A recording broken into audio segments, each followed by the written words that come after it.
Hello and good morning everyone. आप सभी लोगों का स्वागत है स्टडी ग्लोब्स पर और मैं हूं आपका दोस्त दीपक। 10 अगस्त के बहुत ही बेहतरीन करंट अफेयर का सेशन आज हम लोग लेने वाले हैं और शुरू करते हैं इस मोटिवेशनल कोट के साथ में। मजबूत होने में मजा तब ही है जब सारी दुनिया कमजोर करने पर तुली हो। सारी दुनिया आपके हारने का इंतजार करे लेकिन आप जीतने की जिद्दोजहद में लगे हुए हैं और आपकी जीत सुनिश्चित हो जाती है तो यह मान के चलिएगा कि आप उन सभी लोगों से आगे निकल जाएंगे जो कि आपके हारने की तैयारी में लगे हुए थे। तो चलिए शुरू करते हैं इसी मोटिवेशनल कोट के साथ में। आप लोग मुझे इंस्टा पर फॉलो कर सकते हैं, जो भी क्वेरीज हो वो मुझे पूछ सकते हैं। इसके साथ में ही लेक्चर की पीडीएफ आप लोगों को विद आंसर्स टेलीग्राम चैनल के ऊपर अवेलेबल करवा दी जाती है और जो भी क्वेश्चंस हम लोग कवर करते हैं उनका क्विज जो है वो अवेलेबल रहता है टेलीग्राम चैनल के ऊपर। तो वहां पर जाकर आप लोगों को उसे अटेम्प्ट जरूर करना है। तो 10 अगस्त के बहुत ही बेहतरीन करंट अफेयर को हम लोग शुरू करते हैं पहले क्वेश्चन के साथ में। राम सुभाग सिंह को किस राज्य का मुख्य सचिव चीफ सेक्रेटरी जो है वो अपॉइंट किया गया है? देखिए सबसे पहले हम लोग इस पद की, इस पोस्ट के बारे में समझते हैं।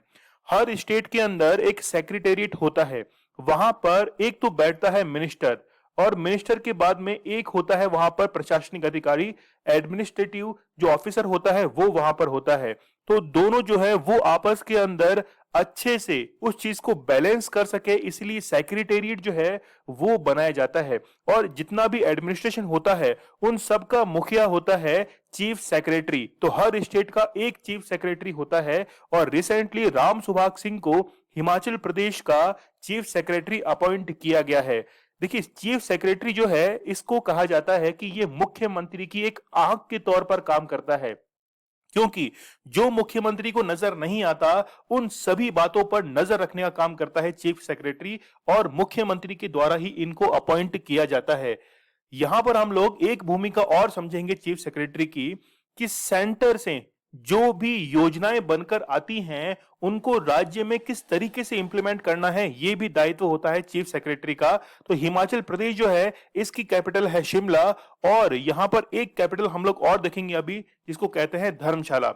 चलिए राम सुभाग सिंह जो है वो 1987 बैच के इंडियन एडमिनिस्ट्रेटिव ऑफिसर हैं और इनके साथ में ही इनको हिमाचल प्रदेश का चीफ सेक्रेटरी अपॉइंट किया गया है। इससे पहले अनिल कुमार खाची जो है वो यहाँ के चीफ सेक्रेटरी थे, लेकिन उनको अब स्टेट इलेक्शन कमिश्नर जो है वो अपॉइंट कर दिया गया है। आप लोग मुझे कमेंट सेक्शन में बताना कि इंडिया के चीफ इलेक्शन कमिश्नर कौन हैं जो कि रिसेंटली अपॉइंट किए गए थे। ठीक है, तो इनको देखिए आप लोग। The government also relax the notice period of 3 months of resignation. तो 3 मंथ का जो है वो यहां पर इनको रिलैक्सेशन दिया गया था। यहां पर देखिए आप लोग 6 चीफ सेक्रेटरी जो हैं हिमाचल प्रदेश के, उसमें सबसे पहले थे वीसी फरका, उसके बाद में विनीत चौधरी और फिर 5वें नंबर पर अनिल खांची जो है और उसके बाद में राम सुभाग सिंह को क्या बनाया गया है? चीफ सेक्रेटरी बनाया गया है। हिमाचल प्रदेश की यदि हम लोग बात करें तो 1 नवंबर 1956 को ये बनाया गया था और 1956 को ही राज्य पुनर्गठन आयोग जो है उसका निर्माण भी किया गया था। जबकि जब ये बना था तो यूनियन टेरिटरी था और इसे स्टेट का दर्जा दिया गया था 25 जनवरी 1971 को। कैपिटल है इसकी शिमला, समर कैपिटल है, जबकि विंटर कैपिटल कौन सी है? वो है धर्मशाला।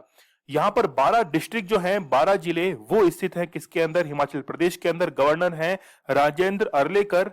ठीक है, अभी जैसे 8 गवर्नर्स जो चेंज हुए थे वो आपको जरूर याद होने चाहिए एग्जाम के पॉइंट ऑफ व्यू से। चीफ मिनिस्टर है कौन? जयराम ठाकुर। और यहां पर यूनिकैमरल सिस्टम है। पूरे भारत के अंदर 6 स्टेट्स ऐसे हैं जहां पर बाई कैमरल सिस्टम है। रिसेंटली जम्मू कश्मीर से बाई कैमरल जो सिस्टम है उसको समाप्त किया गया था और अब जो है वो है महाराष्ट्र में, उसके बाद कर्नाटक, तेलंगाना, आंध्र प्रदेश, यूपी और बिहार के अंदर बाई कैमरल सिस्टम है। विधानसभा भी है और विधान परिषद भी है। तो यहां पर चीफ सेक्रेटरी का नाम आप लोग देख सकते हैं चेंज हो चुका है। राम सुभाग सिंह जो है वो चीफ सेक्रेटरी बनाए जा चुके हैं। एरिया वाइज यदि रैंक देखें हिमाचल प्रदेश की तो 17वीं रैंक है और यदि पॉपुलेशन में हम लोग देखें रैंक तो 21वीं रैंक है ऑल ओवर इंडिया के अंदर। और हिंदी जो है वो इनकी क्या है? ऑफिशियल लैंग्वेज है। नेशनल पार्क की यदि हम लोग बात करें तो यहां पर 5 नेशनल पार्क हैं। सबसे पहले देखिए ग्रेट हिमालयन नेशनल पार्क।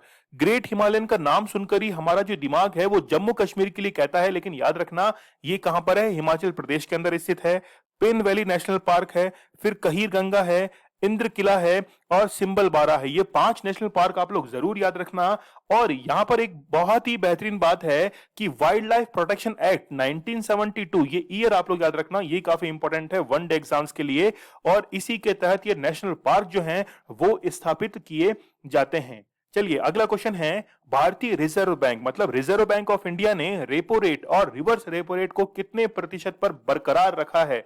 तो बरकरार रखा है इसका मीन्स है 4% एंड 3.35%। देखिए कल हमने जो लेक्चर लिया था वहां पर मैंने इंडिया की जो रैंक थी ओलंपिक के अंदर वो 47 आप लोग को बताई थी, उसको आप लोग करेक्ट कर लेना। 48 रैंक जो है वो इंडिया की है। ठीक है, तो जब भी कोई बात निकलती है हल्का सा उसमें कोई गलत होता है तो आप लोग उसे पकड़ लेते हैं, तो कोई बात नहीं है। 48th रैंक जो है वो ओलंपिक में इंडिया की बन चुकी है। तो यहां पर रेपो रेट और रिवर्स रेपो रेट को हम लोग एक बार के लिए समझ लेते हैं। जैसे मान लीजिए कि आप बैंक के पास जाते हैं कि आपको लोन चाहिए, आप गए हैं बैंक के पास, लेकिन बैंक जो है वो क्या करता है, वो आरबीआई से उस चीज की डिमांड करता है। और आरबीआई जिस रेट पर बैंक को वो पैसा देता है उसे ही कहा जाता है रेपो रेट।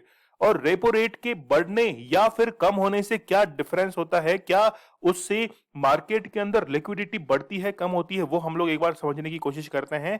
देखिए रेपो रेट की यदि बढ़ने से, मान लीजिए रेपो रेट बढ़ गया है, तो रेपो रेट के बढ़ने से मार्केट के अंदर लिक्विडिटी जो है वो कम हो जाएगी, मतलब मार्केट में पैसा कम हो जाएगा क्योंकि इंटरेस्ट रेट ज्यादा है, लोग कम लोन लेंगे और लिक्विडिटी कम हो जाएगी तो लोग कम खर्च करेंगे।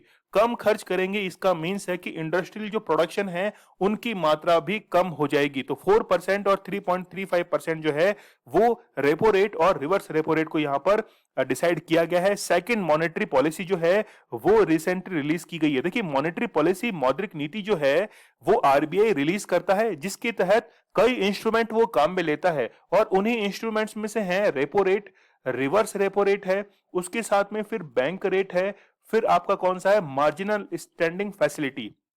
ठीक है, तो यहां पर आप लोग समझिए कि रेपो रेट जो है वो तो 4% है, जबकि रिवर्स रेपो रेट कितनी है, 3.35% है। एमएसएफ आप लोग समझिए, मार्जिनल स्टैंडिंग फैसिलिटीज क्या होती है। जितनी भी बड़ी कंपनीज हैं उनको यदि मान लीजिए कुछ समय के लिए, 1-2 दिन के लिए, कम समय के लिए यदि लोन की जरूरत है और वो जब लोन प्रोवाइड कराया जाता है हाई इंटरेस्ट रेट पर बैंक के द्वारा, तो उसे कहा जाता है क्या, एमएसएफ। और वो कितना है, 4.25% जो है वो एमएसएफ अभी चल रहा है। तो यहां पे आरबीआई के द्वारा रिड्यूस की गई है इंडियाज इकोनॉमिक ग्रोथ जो है वो कितनी की गई है, 9.5% की गई है। कहां से, 10.50% से। तो रिड्यूस जो है वो इकोनॉमिक ग्रोथ कर दी गई है। ऐसा क्यों हुआ है कि इसको रिड्यूस जो है वो किया गया है, मार्केट के अंदर जो लिक्विडिटी है उसकी मात्रा कम हो चुकी है और कम होने से इंडस्ट्रियल जो प्रोडक्शन है इस पर और इसके साथ में एम्प्लॉयमेंट पर भी इसका असर पड़ेगा। और हम लोग कुल मिला के ये कह सकते हैं कि इंडिया की जो जीडीपी है, जीडीपी ग्रॉस डोमेस्टिक प्रोडक्ट जो है इस पर भी असर पड़ेगा। इसीलिए यहां पर इंडियाज इकोनॉमिक ग्रोथ जो है वो कम कर दी गई है। ठीक है, चलिए यहां पे थोड़ा सा आप लोगों को और ब्रीफ में कर देता हूं कि व्हाट इज रेपो रेट। तो गवर्नमेंट जो है वो अपनी securities with repurchase agreement move to bank. ठीक है, तो जब आरबीआई से जो मनी है वो किसके पास में आती है, वो बैंक के पास में आती है एक पर्टिकुलर रेट के ऊपर, तो उसे रेपो रेट कहा जाता है। लेकिन बैंक के पास में जो एक्स्ट्रा लिक्विडिटी है उसको यदि आरबीआई के पास जमा किया जाता है तो इसको रिवर्स रेपो रेट कहा जाता है। और रिवर्स रेपो रेट हमेशा कम होती है कंपेयर टू रेपो रेट की। तो व्हाट इज रेपो रेट, ये हम लोगों ने समझा है, ये तो हमने समझ लिया है। इसके बाद में इफेक्ट हम लोगों ने समझा, इफेक्ट ऑफ रेपो रेट। तो एक आम इंसान के ऊपर रेपो रेट का क्या इफेक्ट होता है वो भी हम लोग समझ चुके हैं। रिवर्स रेपो रेट हमने समझी कि जब जो बैंक के पास में एक्स्ट्रा रिजर्व है उसको रिजर्व बैंक ऑफ इंडिया के पास में जमा कर दिया जाता है और उस पर रिजर्व बैंक ऑफ इंडिया जो है वो जितना इंटरेस्ट पे करता है उसे ही क्या कहा जाता है, रिवर्स रेपो रेट कहा जाता है। तो the rate at which the Reserve Bank of India gives interest to bank on this amount is called reverse repo rate, इसको कहा जाता है। तो जैसे हमने रेपो रेट के इफेक्ट समझा है वैसे ही उसका जो इफेक्ट है वैसा ही रिवर्स रेपो रेट का इफेक्ट भी आता है। ठीक है, तो शायद आप, आई होप आप लोग इस चीज को समझ गए होंगे। राष्ट्रीय महिला आयोग, नेशनल वुमेन कमीशन की फिर से अध्यक्ष कौन बन गई है? तो यहाँ इस वर्ड से ही हम लोग समझ सकते हैं कि रेखा शर्मा जो है वो वापस से अध्यक्ष बन चुकी हैं। देखिए, राष्ट्रीय महिला आयोग जो है इसकी स्थापना 1992 के अंदर की गई थी। 1992 में की गई थी, दिल्ली के अंदर इसका हेडक्वार्टर है। लेकिन महिला आयोग का काम क्या है? देखिए, जितने भी आयोग हम लोग पढ़ते हैं उनमें एक बात आप लोग गौर करके ये समझ लेना कि कहीं भी न्याय करने का जुडिशरी पावर इनके पास में नहीं होती है। केवल ये किसी केस के अंदर इन्वेस्टिगेशन कर सकते हैं, उसकी जांच कर सकते हैं और उसकी रिपोर्ट जो है वो फिर सीबीआई को या फिर कोई दूसरा कमीशन है उसके थ्रू उसको कंपेयर कर सकते हैं और जुडिशरी जो है उसके पास में फिर ये रिपोर्ट को सबमिट करवा देते हैं। तो राष्ट्रीय महिला आयोग जो है इसकी स्थापना 1992 के अंदर की गई थी और रेखा शर्मा से पहले ललिता कुमार मंगलम इस पद पर क्या थी, वो अपॉइंटेड थी। देखिए, रेखा शर्मा वापस से इसी पोस्ट पर क्या की गई हैं, री अपॉइंट की गई हैं और इनका संबंध कहां से है? हरियाणा से इनका संबंध है। चलिए, the statement issue by NCW said that a member of commission she visited. तो ये एनसीडब्ल्यू मतलब राष्ट्रीय महिला आयोग जो है वो क्या क्या कर सकता है कि जितने भी साइट्रिक इंस्टीट्यूशंस हैं उनको ये जांच कर सकता है। इसके साथ में ही conservation homes across the country उनको ये इन्वेस्टिगेट कर सकता है। इसके साथ में ही interacted with the women living there, तो वहां पर जो महिलाएं रह रही हैं उनके साथ में कैसा बर्ताव किया जा रहा है, कैसा उनका रहन सहन है। यहां तक कि किसी महिला पर जब अत्याचार होते हैं तो वो सीधे तौर पर राष्ट्रीय महिला आयोग से क्या कर सकती हैं, वो कांटेक्ट कर सकती हैं। तो यहां पर राष्ट्रीय महिला आयोग की पहली अध्यक्षा कौन बनी थी? जयंती पटनायक बनी थी। उसके बाद में वी मोहिनी गिरी, ये सेकंड नंबर पर। फिर विभा, इसके बाद में पूर्णिमा आडवाणी, फिर गिरिजा व्यास, ये काफी इंपॉर्टेंट है। फिर आप लोग देखिए ममता शर्मा, ललिता कुमार मंगलम और रेखा शर्मा। तो रेखा शर्मा एक्टिंग चेयरपर्सन भी बनी थी और उसके बाद में 7, ये देखिए यहां पर, और 7 अगस्त 2018 से लेकर टिल डेट, मतलब अब वापस जो है इनको अपॉइंट कर दिया गया है। इसको बनाया गया था 1992 में और इसका ऑब्जेक्टिव जो है protecting and promoting the interest of women in India. ठीक है, तो शायद आई होप आप लोग इसको समझ ही गए होंगे। किस आईआईटी संस्थान ने ई रिक्शा के लिए भारत की पहली स्वदेशी मोटर को विकसित किया है? तो रिसेंटली आईआईटी मद्रास के द्वारा जो है वो एक मोटर को विकसित किया गया है और इंडिया के अंदर ही उसको क्या किया गया है, मैन्युफैक्चर किया गया है। इससे पहले जो भी हम लोग मोटर परचेज करते थे वो या तो हम लोग कनाडा से, इसके साथ में कई यूरोपियन कंट्री जो हैं वहां से हम लोग परचेज करते थे। तो रिसेंटली आईआईटी मद्रास के द्वारा इस स्वदेशी इंडिजीनियस जो मोटर है इसको बनाया गया है। चलिए समझ लेते हैं हम लोग इसके बारे में। IIT Madras Reddy's first indigenous motor for e rickshaw. तो ई रिक्शा को ये जो डेवलप किया गया है ये आईआईटी मद्रास के द्वारा किया गया है। यहां पर हम लोग इसके स्ट्रक्चर को एक बार समझ लेते हैं। इसकी रूफ जो है इसको एज ए सोलर पैनल काम में लिया जा सकता है इसकी बैटरी को चार्ज करने में, और इसकी बैटरी जो है वो इसके फ्लोर पर पुट की जाती है और वहीं से इसको क्या मिलती है, एनर्जी मिलती है। तो पहले जो थी ये बाहर से परचेज की जाती थी, अब जो है भारत में बनाने की जरूरत इसलिए पड़ी क्योंकि जैसे आप लोग जानते होंगे सोलर पैनल, तो सोलर पैनल जो हैं वो बाहर से परचेज की जाते हैं, बाहर से उनको इंपोर्ट किया जाता है और पर्टिकुलर उनकी एक लाइफ होती है, 30 साल की लाइफ होती है। वैसे ही बैटरी जो है उसको भी बाहर से इंपोर्ट किया जाता है, लेकिन यहाँ पे प्रॉब्लम क्या है, 30 साल उसकी यदि एज है तो लगभग 15 से 20 साल वो कंट्री जहां पर इसको मैन्युफैक्चर किया गया है वो इसको इस्तेमाल कर देती है और 10 साल के लिए डेवलपिंग जो नेशंस हैं वहां पर इसको डंप कर दिया जाता है। और डेवलपिंग नेशंस के सामने ये सबसे बड़ा मुद्दा आ जाता है कि 10 साल यूज करने के बाद फिर उसको कहां पे डंप किया जाए, उसको खत्म कैसे किया जाए। तो ये जो है वो एक इलेक्ट्रॉनिक कचरा जो है उसके रूप में निर्मित हो जाता है। इसलिए डिसीजन लिया गया है कि इस मोटर को भी भारत के अंदर ही निर्मित किया जाएगा। रेंज टेक्नोलॉजी बहुत ही जबरदस्त है का दूसरा IEEE अंतरराष्ट्रीय सम्मेलन किसकी द्वारा आयोजित किया गया है? तो रिसेंटली डीआरडीओ की द्वारा दूसरा जो समिट है वो अभी आयोजित किया गया है। तो रेंज जो टेक्नोलॉजी है इसके बारे में समझिए कि what is range technology. Bluetooth के बारे में आप लोग जानते होंगे कि ब्लूटूथ जो है वो एक ऐसा डिवाइस है जो कि काफी दूरी से लगभग 10 मीटर से कोई भी डेटा जो है उसको कलेक्ट कर सकता है एज ए पर्टिकुलर रेंज। तो वहां पर ब्लूटूथ जैसे काम करता है तो उसकी पर्टिकुलर रेंज है, इसीलिए वाईफाई है। वाईफाई, ब्लूटूथ ऐसे जितने भी इंस्ट्रूमेंट्स जिसके अंदर एक रेंज फिक्स होती है उन्हीं को कहा जाता है रेंज टेक्नोलॉजी। और उसके लिए अंतरराष्ट्रीय सम्मेलन जो है IEEE, जिसकी फुल फॉर्म आप लोग यहाँ पे देख सकते हैं, institute of electrical and electronics engineers, तो इसके द्वारा DRDO के द्वारा रिसेंटली सम्मेलन आयोजित करवाया गया है। तो यहाँ पे ये जो कॉन्फ्रेंस है ये कैसे हुई है? वर्चुअली हुई है, पहली बात आपको ये ध्यान रखनी है। इसके बाद में अचीवमेंट रिलेटेड टू, यहाँ पे जितनी भी टेस्टिंग होती है, testing and evaluation of defence system, तो डिफेंस सिस्टम जैसे मान लीजिए कोई मिसाइल है, कोई गन है, वहां पर यदि कोई इलेक्ट्रॉनिक सिस्टम काम कर रहा है तो उसकी टेस्टिंग है, इवेल्युएशन जो है उसके तहत जो है वो शामिल किए जाते हैं IEEE के तहत। DRDO के जो चेयरपर्सन है वो कौन है? जी सतीश रेड्डी जो है वो क्या है? DRDO के चेयरपर्सन हैं। और रेंज टेक्नोलॉजी तो मैंने आप लोगों को बता ही दिया है, ठीक है। तो काफी ज्यादा रेंज जो है वो इसके अंदर कवर की जाती है। DRDO की यदि हम लोग बात करें, हेडक्वार्टर्स कहाँ हैं? न्यू दिल्ली के अंदर इसके हेडक्वार्टर्स हैं। इसको फाउंड किया गया था 1958 में। और ये मर्जर कितने डिपार्टमेंट्स का है? तो सबसे पहले देखिए, technical development establishment and the directorate of the technical development production of the Indian ordnance factory with the defence sciences. तो कई सारे मर्जर जो हैं वो इसके अंदर किए गए थे। भारत में हर साल किस तिथि को अगस्त क्रांति दिवस के रूप में मनाया जाता है? तो हर साल जो है वो 8 अगस्त को अगस्त क्रांति के दिवस के रूप में मनाया जाता है, क्योंकि यहां पर 8 अगस्त 1942 को 1942 को क्विट इंडिया मूवमेंट जो है इसको ग्वालियर टैंक बॉम्बे के अंदर है, वहां से इसको स्टार्ट किया गया था। और इसीलिए 8 अगस्त को अगस्त क्रांति के रूप में मनाया जाता है। देखिए, एक मैं आप लोगों को चीज बता देता हूं, जैसे फर्स्ट वर्ल्ड वॉर है तो ये 1914 से लेकर 1918 तक चला था। इसके बीच में क्या हुआ था कि ब्रिटिश जो एम्पायर था उसने इंडिया से ये वादा किया था कि यदि आप लोग फर्स्ट वर्ल्ड वॉर में हमारा साथ देंगे तो हम आपको एक डोमिनियन स्टेट का दर्जा देंगे।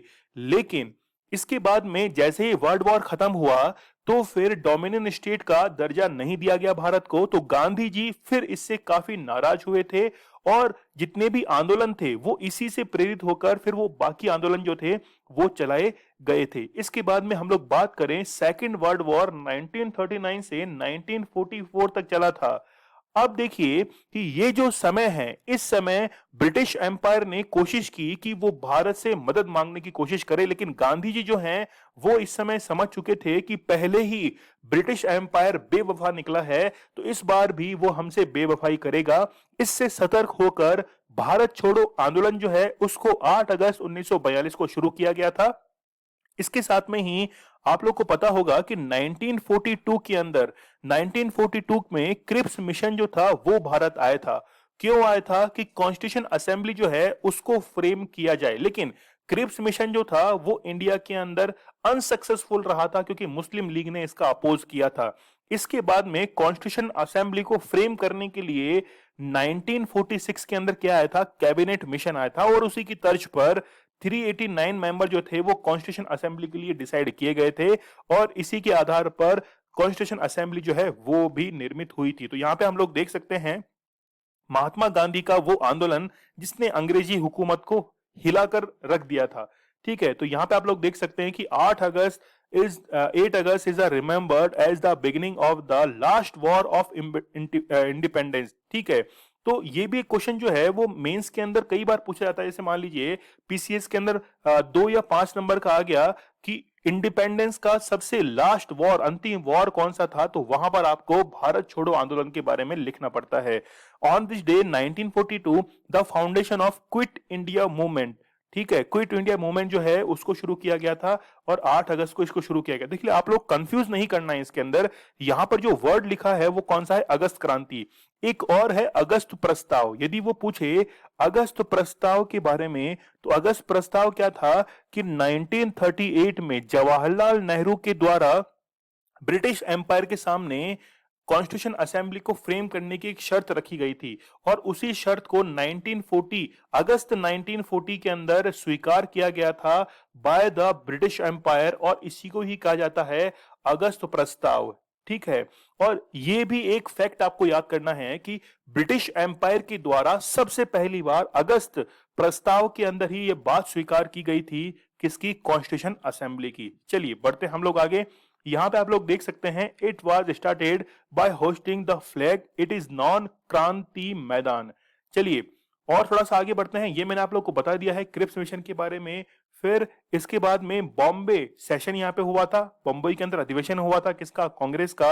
और ये लॉन्च कहां पे किया गया था? ये ग्वालियर टैंक मैदान जो है मुंबई के अंदर, उस इस क्विट इंडिया मूवमेंट को वहां पर शुरू किया गया था। चलिए बढ़ते हम लोग आगे।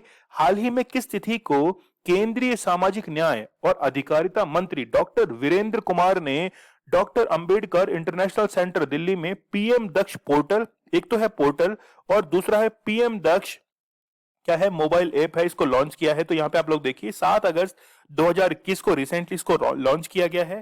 देखिए स्किल करना है किसी भी व्यक्ति को, हम लोग यदि चाइना से कंपेयर करना चाहें अपने आप को, तो इस तरीके से कंपेयर कर सकते हैं कि चाइना हमसे इसीलिए आगे है। ठीक है, आगे देखिए आप लोगों को ये बात जानकर थोड़ी सी बुरी लग रही होगी, थोड़ा सा अटपटा लग रहा होगा कि चाइना को सर जो है वो थोड़ा हमसे आगे बता रहे हैं, लेकिन ये वास्तविकता है कि चाइना हमसे आगे है, क्योंकि चाइना ने जितना भी ह्यूमन रिसोर्सेज है, ह्यूमन जो है उसको कैपिटल के अंदर कन्वर्ट कर दिया है, और कैपिटल करने का तरीका जो है वो है उसको स्किल कर दिया है। और स्किल करने से उसका जो एम्प्लॉयमेंट है वो खुद ब खुद जनरेट हो जाता है, और इसी ही कहा जाता है स्किल डेवलपमेंट। और इसी के लिए पीएम दक्ष पोर्टल और पीएम दक्ष मोबाइल ऐप जो है वो लॉन्च किया गया है। जितने भी एससी एसटी बैकवर्ड वुमेन्स जितने भी लोग हैं, उन सब के लिए ये जो है वो पोर्टल काम करेगा। और यहां पे हम लोग देख सकते हैं कि इस पोर्टल को ministry of social justice and empowerment के तहत इसको डेवलप किया गया है, स्किल डेवलपमेंट प्रोग्राम है। और उस प्रोग्राम का नाम क्या है? प्रधानमंत्री दक्ष और कुशलता संपन्न हिताग्री योजना। ठीक है, तो आप लोग इसको योजना को थोड़ा ध्यान रखना, इसी योजना के तहत स्किल डेवलपमेंट प्रोग्राम जो है वो शुरू किया जाता है। तो यहाँ पर जितने भी बैकवर्ड क्लास हैं, एससी हैं, एसटी हैं, सफाई कर्मचारी हैं, और जो भी मुख्य धारा में मेन स्ट्रीम के अंदर शामिल नहीं है, उन सबको स्किल्ड करके उनको एम्पावर करने की ये योजना है। ठीक है, तो इसमें क्या क्या किया जाएगा वो आप लोग यहाँ पे देख सकते हैं कि अप स्किलिंग जो है वो इसके अंदर की जाएगी, री स्किलिंग जो है वो भी इसके अंदर की जाएगी, शॉर्ट टर्म ट्रेनिंग प्रोग्राम जो है वो इसमें चलाए जाएंगे, लॉन्ग टर्म ट्रेनिंग प्रोग्राम वो भी चलाए जाएंगे, एंटरप्रेन्योरशिप जो है वो भी यहाँ पर डेवलप की जाएगी। चलिए, हाल ही में किस एकल खुराक मतलब सिंगल डोज जो है उसको भारत में इमरजेंसी यूज के लिए अप्रूवल दी गई है? तो रिसेंटली जॉनसन एंड जॉनसन जो है इसकी सिंगल डोज को इंडिया में अप्रूवल दी गई है। देखिए सिंगल डोज 2 हो गई है भारत के अंदर, एक तो है स्पुतनिक लाइट और दूसरी कौन सी है? दूसरी हो गई है जॉनसन एंड जॉनसन। तो भारत के अंदर कौन कौन सी वैक्सीन जो है इनको मंजूरी दी जा चुकी है वो हम लोग अभी देख लेते हैं। देखिए 5 वैक्सीन जो है वो इंडिया के अंदर है। कौन कौन सी है? कोविशील्ड है, कोवैक्सीन है, स्पुतनिक वी है, मॉडर्ना है, ठीक है, Johnson and Johnson, Sputnik light. ये जो वैक्सीन हैं इनको भारत के अंदर मंजूरी दे दी गई है, और जॉनसन एंड जॉनसन को 7 अगस्त को ही मंजूरी दी गई है। और ये ध्यान रखना, ये सिंगल डोज वैक्सीन है, सिंगल डोज वैक्सीन है। स्टेटमेंट के अंदर यदि आता है तो वहां पर आप लोगों को करेक्ट इसे करना है। यूनियन हेल्थ मिनिस्टर जो है मनसुख मंडाविया, उनके द्वारा ये ट्वीट किया गया और ये बताया गया कि इमरजेंसी यूज के लिए जॉनसन एंड जॉनसन को अप्रूवल दे दी गई है। राष्ट्रीय औद्योगिक गलियारा कार्यक्रम नेशनल इंडस्ट्रियल कॉरिडोर प्रोग्राम के तहत कितने इंडस्ट्रियल कॉरिडोर जो है इनको मंजूरी दी गई है, अप्रूवल दी गई है? तो 11 इंडस्ट्रियल कॉरिडोर जो है वो निर्मित किए जाएंगे। तो सबसे पहले आप लोग समझिए कि व्हाट इज इंडस्ट्रियल कॉरिडोर। तो industrial corridor means it's a specific corridor two way for trains, ठीक है, और जितना भी ट्रांसपोर्ट है उनके लिए एक स्पेशल कॉरिडोर जो है वो प्रोवाइड कराया जाता है ताकि फास्टेस्ट डिलीवरी हो सके। इसके साथ में जो भी प्रोडक्ट है वो कंज्यूमर तक जल्दी से जल्दी पहुंच सके। इसके साथ में ही जो रेलवे लाइंस रहती हैं, मतलब जैसे कोई कॉरिडोर है, इंडस्ट्रियल कॉरिडोर है, उसको इंडस्ट्रियल कॉरिडोर इसलिए कहा जा रहा है क्योंकि जो जैसे मान लीजिए कि कोई फ्रेट कॉरिडोर है, ठीक है, रेलवे लाइन है, तो इसके 5 किलोमीटर इस तरफ, 5 किलोमीटर इस तरफ, दोनों तरफ 5-5 किलोमीटर का एरिया जो है वो एज ए इंडस्ट्रियल डेवलप किया जाता है, इसलिए इसको इंडस्ट्रियल कॉरिडोर भी कहा जाता है। तो 11 को 11 नए इंडस्ट्रियल जो कॉरिडोर हैं इनको क्या दी गई है, मंजूरी दी गई है। 4 फेज के अंदर इनको निर्मित किया जाएगा। नेशनल इंडस्ट्रियल कॉरिडोर प्रोग्राम के तहत इनको क्या किया गया है, बिल्ड किया गया है। जैसे दिल्ली मुंबई इंडस्ट्रियल कॉरिडोर जो है वो आप लोग यहाँ पे देख सकते हैं, डीएमआईसी। ये कितने किलोमीटर का है, 1504 किलोमीटर का है, दिल्ली से लेकर कहां तक, मुंबई तक, दिल्ली से राजस्थान होते हुए गुजरात और फिर यहां पर, ठीक है। फिर यहाँ पे देखिए अमृतसर से लेकर कोलकाता तक, ये भी क्या है, इंडस्ट्रियल कॉरिडोर है। जैसे इंडस्ट्रियल कॉरिडोर में जैसे नेशनल वाटरवे 1 वाराणसी से हल्दिया तक है, तो ये नेशनल वाटरवे 1 जो है ये भी इसके अंदर इस्तेमाल किया जाएगा। और कई जो वेज हैं वो भी इसके अंदर इस्तेमाल किए जाते हैं ताकि प्रोडक्ट जो है वो जल्दी से जल्दी कंज्यूमर तक पहुंच जाए। चलिए, कौन कौन से बने हैं, डीएमआईसी आप लोग देख सकते हैं, दिल्ली मुंबई इंडस्ट्रियल कॉरिडोर है, इसके साथ में सीबीआईसी है, एकेआईसी। सबको याद करने की जरूरत नहीं है, केवल आप लोग जो है वो नंबर जरूर याद रखिएगा, ठीक है। बहुत सारे हैं इसके अंदर, बेंगलुरु है, हैदराबाद है, विजैग है, ओडिशा है, दिल्ली नागपुर इंडस्ट्रियल कॉरिडोर है। चलिए, अगस्त 2021 में आपदा प्रतिरोधी बुनियादी ढांचे के लिए एक गठबंधन जो है, कॉलिशन, उसका नया सदस्य कौन बना है, तो रिसेंटली बांग्लादेश जो है वो सीडीआरआई का नया सदस्य बना है। 25 कंट्रीज इसके अंदर शामिल हैं, कई ऑर्गेनाइजेशन जो हैं वो इसके अंदर शामिल हैं, ताकि डिजास्टर मैनेजमेंट जो है वो किया जा सके। और इसी गठबंधन के अंदर बांग्लादेश जो है वो नया साथी बना है, ठीक है। तो 25 कंट्रीज, 7 इंटरनेशनल ऑर्गेनाइजेशन जो हैं वो इसको ज्वाइन कर चुकी है, सीडीआरआई को, ठीक है।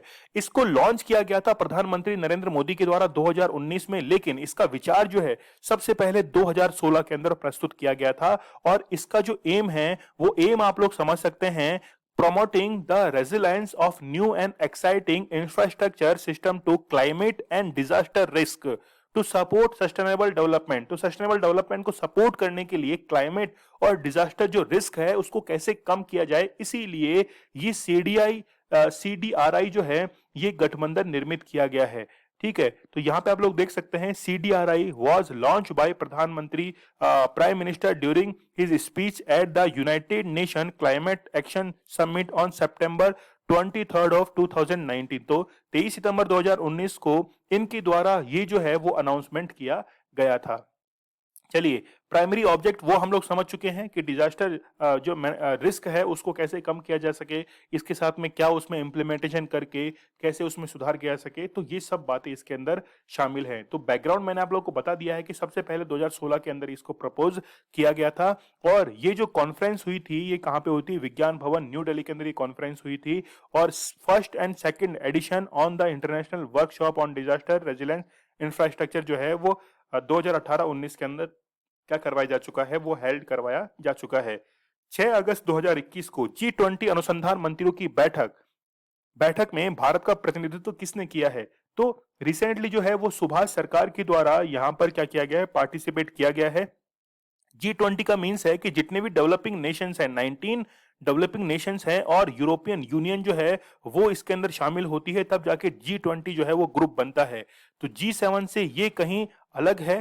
तो यहाँ पे हम लोग डोमिनेंस इसकी अभी देखेंगे, तो G20 जो है वो होस्ट किया गया था, यहाँ पे आप देख सकते हैं इटली के द्वारा इसको होस्ट किया गया है। और भारत की ओर से सुभाष सरकार जो है, जो कि मिनिस्टर ऑफ स्टेट हैं एजुकेशन के लिए, उन्होंने इसके अंदर पार्टिसिपेट किया है। और यहाँ पर मिनिस्टर जो हैं इन्होंने अपने व्यूज जो हैं वो एक्सचेंज किए हैं, जिसके तहत digital space among G20 countries. तो डिजिटल स्पेस का मीन्स है कि डिजिटली उन G20 कंट्रीज के अंदर लिटरेसी जो है उसको कैसे बढ़ाया जाए, उसके लिए मीटिंग जो है वो यहाँ पे ऑर्गेनाइज करवाई गई थी। तो यहाँ पर वर्ल्ड की मेजर इकोनॉमिक जो है वो G20 के अंदर काउंट होती है। आप लोग देख सकते हैं more than 80% of the world GDP को ये क्या करते हैं, डोमिनेट करते हैं, ठीक है। 75% ऑफ ग्लोबल ट्रेड इसको ये प्रतिनिधित्व करते हैं, 60% ऑफ पॉपुलेशन इसका ये प्रतिनिधित्व करते हैं। और ये हर साल जो है 1999 से ये मिलते हुए आ रहे हैं, ठीक है। चलिए, हाल ही में भारतीय संसद पैनल ने क्लाइमेट चेंज के प्रभाव को दूर करने के लिए सिंधु जल संधि पर फिर से बातचीत करने की सिफारिश की है। मतलब किस देश के साथ में, तो आपको पता होगा कि सिंधु जल संधि, इंडस वाटर ट्रीटी जो है वो भारत ने पाकिस्तान के साथ में साइन की थी 1960 में। इसको थोड़ा सा डेप्थ के साथ आप लोग को समझने की जरूरत है कि यहाँ पर इंडस रिवर की जो ट्राइब्यूटरीज हैं, जितनी भी इसकी सहायक नदियां हैं, उसमें से फर्स्ट 3, ठीक है, तो कौन कौन सी है, इंडस है, झेलम है, चेनाब है, ये 3 है, ठीक है, चेनाब जो रिवर है वो भारत और पाकिस्तान के बीच में बॉर्डर भी बनाती है। तो ये 3 रिवर जो हैं वो पाकिस्तान के द्वारा यूज की जाएंगी। और लास्ट की जो 3 हैं जिसमें रावी, व्यास और सतलुज हैं, इस पर किसका अधिकार होगा? भारत का अधिकार होगा। ये 1960 के अंदर 19 सितंबर, ये डेट आप लोग देख सकते हैं, 19 सितंबर 1960 को ये जो एग्रीमेंट है वो साइन किया गया था बिटवीन इंडिया एंड पाकिस्तान के बीच में। ठीक है, तो रिसेंटली क्लाइमेट चेंज को लेकर ये वापस से ये मीटिंग जो है वो वापस से आयोजित करवाई गई है। और Lok Sabha has recommended रीनेगोशिएटिंग the Indus water treaty with Pakistan. तो भारत ये चाहता है कि वापस से क्या किया जाए, इसको रिव्यू किया जाए, इसको रीनेगोशिएटिंग इसके साथ में की जाए, और इसके साथ में पाकिस्तान के साथ में क्या चल रही है, बातचीत भी चल रही है। ठीक है, यहाँ पे आप लोग देख सकते हैं कि वर्ल्ड बैंक की मध्यस्थता के साथ में इंडिया और पाकिस्तान जो है इनके बीच में 19 सितंबर 1960 को ये ट्रीटी जो थी वो साइन करवाई गई थी। सरकार ने कितने प्रधानमंत्री भारतीय जन औषधि केंद्र खोले हैं? तो 8,000 जो हैं वो प्रधानमंत्री जन औषधि केंद्र खोले गए हैं। इनमें होता क्या है कि जितनी भी दवाइयां हैं उन पर 90% डिस्काउंट जो है वो दी जाती है जेनरिक मेडिसिन के ऊपर। ठीक है, जेनरिक मेडिसिन उन्हें कहा जाता है जिन पर पेटेंट जो है वो समाप्त हो चुका है। पेटेंट की जो ईयर है वो लगभग 20 साल होता है, वो पेटेंट जो बाउंड है वो समाप्त हो चुका है, उसके बाद में जेनरिक मेडिसिन वो कहलाती हैं। और यहाँ पर आप लोग देख सकते हैं कि 8,000 जो जन औषधि केंद्र हैं वो खोले गए हैं। तो यहाँ पे 90% जो दवाइयां हैं वो सस्ती होती हैं, जेनरिक मेडिसिन यहाँ पे दी जाती हैं। जन औषधि केंद्र हैज रियलाइज द प्रधानमंत्री dream for of providing quality generic medicine at affordable rate. तो अफोर्डेबल रेट पर जेनरिक मेडिसिन प्रोवाइड कराने के लिए ही ये प्रधानमंत्री का सपना था। तो इनको 3 कैटेगरीज के अंदर कि कौन वो केंद्र खोल सकता है। तो फर्स्ट कैटेगरी है कोई भी व्यक्ति खोल सकता है, पहली बात। जो अनएम्प्लॉयड फार्मासिस्ट है वो जन औषधि केंद्र खोल सकते हैं। डॉक्टर है, रजिस्टर्ड मेडिकल प्रैक्टिशनर्स हैं, वो इसको खोल सकते हैं। इसके साथ में सेकंड कैटेगरी आती है ट्रस्ट की।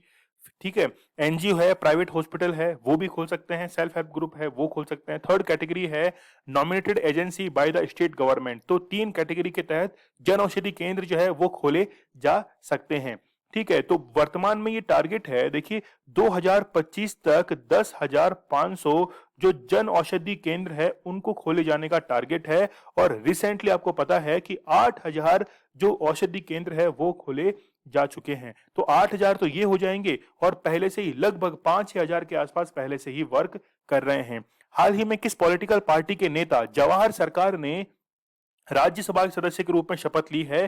तो recently all India Trinamool Congress के ये सदस्य थे, इन्होंने राज्यसभा के सदस्य के रूप में क्या ली है? शपथ ली है। और शपथ किनके द्वारा दिलाई गई है? जो राज्यसभा के सभापति हैं। मतलब कौन है चेयरपर्सन? वो है वाइस प्रेसिडेंट। तो वाइस प्रेसिडेंट के द्वारा इनको क्या दिलाई गई है? शपथ दिलाई गई है, ओथ दिलाई गई है। ठीक है, तो तृणमूल कांग्रेस से इनका संबंध है। नाम आप लोग याद रखना, जवाहर सरकार का। देखिए राज्यसभा के अंदर 12 सदस्य जो है वो नॉमिनेट किए जाते हैं। कौन कौन से फील्ड हैं जिनको हम लोग कह सकते हैं? कला मतलब आर्ट है, ठीक है, फिर है लिटरेचर साहित्य है, इसके साथ में सोशल सर्विसेज है, वहां से अपॉइंट किए जाते हैं। तो यहाँ पर कला, साहित्य, लिटरेचर हो गया, सोशल सर्विस, और साइंस जो है, साइंस के फील्ड से यहाँ पर नॉमिनेट किए जाते हैं 12 सदस्यों को। और राष्ट्रपति के द्वारा यहाँ पर नॉमिनेशन किया जाता है, आर्टिकल 82 के तहत यहाँ पर इनका नॉमिनेशन किया जाता है। चलिए, हाल ही में किस प्रदेश में सबसे पहले राष्ट्रीय शिक्षा नीति 2020 को जारी करने वाला पहला राज्य जो है वो कौन बन गया है? कर्नाटक बन गया है, जिसने राष्ट्रीय नेशनल एजुकेशन पॉलिसी जो है इसको क्या किया है? रिलीज किया है। तो कर्नाटक पहला बन गया है। और बेंगलोर जो यूनिवर्सिटी है वहां पर इसके लिए वर्कशॉप जो है वो भी आयोजित करवाया गया है। यहां हम लोग देख सकते हैं कि 5 day online workshop organise on the topic features and implementation of NEP National Education Policy. तो आप लोग जरूर याद रखना, काफी इंपॉर्टेंट है। चलिए, 9 अगस्त 2021 के बहुत ही बेहतरीन करंट अफेयर को हम लोग एक बार रिवाइज कर लेते हैं। टोक्यो ओलंपिक में बजरंग पूनिया ने ब्रॉन्ज मेडल जीता है। ईओएस जो उपग्रह है वो किसके द्वारा? इसरो के द्वारा इसको लॉन्च किया जाएगा। राष्ट्रीय हथकरघा दिवस जो है वो 7 अगस्त को मनाया जाता है। सनस्क्रीन की यूज पर किसने प्रतिबंध लगा दिया है? थाईलैंड ने। मेट्रो ट्रेन और पुणे की पहली मेट्रो का निर्माण इटली के सहयोग से किया जाएगा। यूएस एजेंसी यूएसएआईडी ने किस भारतीय मूल की महिला को अपॉइंट किया है मिशन डायरेक्टर? वो कौन है? वीना रेड्डी हैं। भारत का स्थान फॉरेक्स रिजर्व में चौथा बन चुका है। भारत यानी कि जियोलॉजिकल सर्वे ऑफ इंडिया जो है, इसकी अध्यक्षता कौन बनी है?